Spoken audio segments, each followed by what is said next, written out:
change and our way to cut down might have to, in my words, kind of be on a different path from everybody else.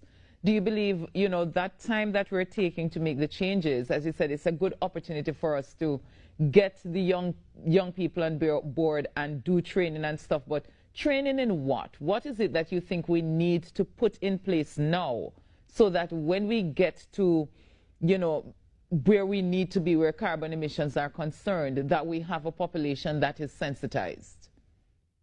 I mean, training in any field that supports the technology, creating opportunity in any field that supports the opportunity. You're going to need people that are going to possibly need the e-mobility to repair batteries. You're going to need people after some time, 10, 20 years. How are we going to, if we have to dispose of batteries, possibly recycle them for other purposes? So many niches, so many opportunities, so many new jobs can be formed. I mean, even when it comes to solar energy as well, what are the things people are going to have to install these solar panels? Start training the youth in these things. When they become mainstream, and they're already becoming mainstream. We don't want to now start to train them. We want to have them equipped and ready. If they had listened to the voices for the last 8 years in 2013, we'd have already seen that when it came to e-mobility.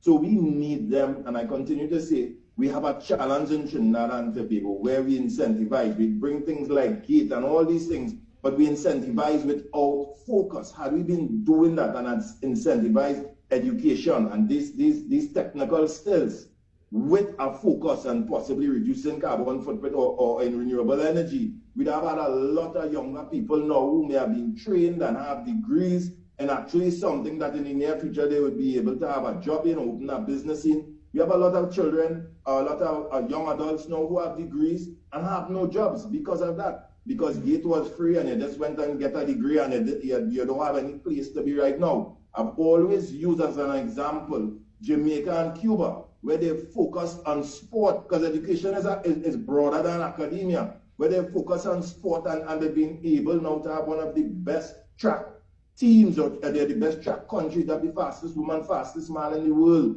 in their country. Cuba with medicine, greatest medical team now. So these are the things, foresight before it happens. We need to put that in place from now so that our younger ones, if you say solar panel to a 15-year-old, you may not even know what they're talking about, some of them. If you talk about e-mobility to some of them, they don't know.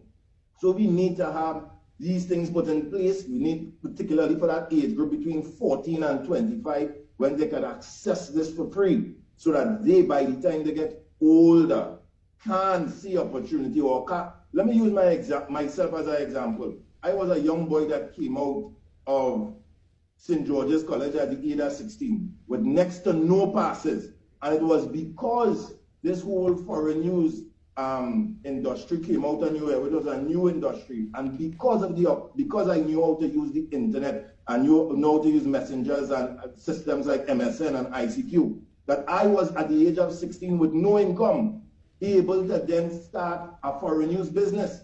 So I'm showing you, with no money, and to now become a foreign news dealer these years after. So we must, in other words, prepare the youth or make sure they have the right skill so that they can have opportunities like this when these things come on mainstream. Yeah, and you know what? I fully agree with you when you talk about, ensuring that we have programs and degrees that are in line with what the National Diversification Plan looks like. But I do remember a few years ago, this government talking about that, about making some changes where, they could have some correlation between, the education and the sectors in society that need people. So you're suggesting this is something else we need to add into it. Add programs that are GATE funded that can help us in the long run.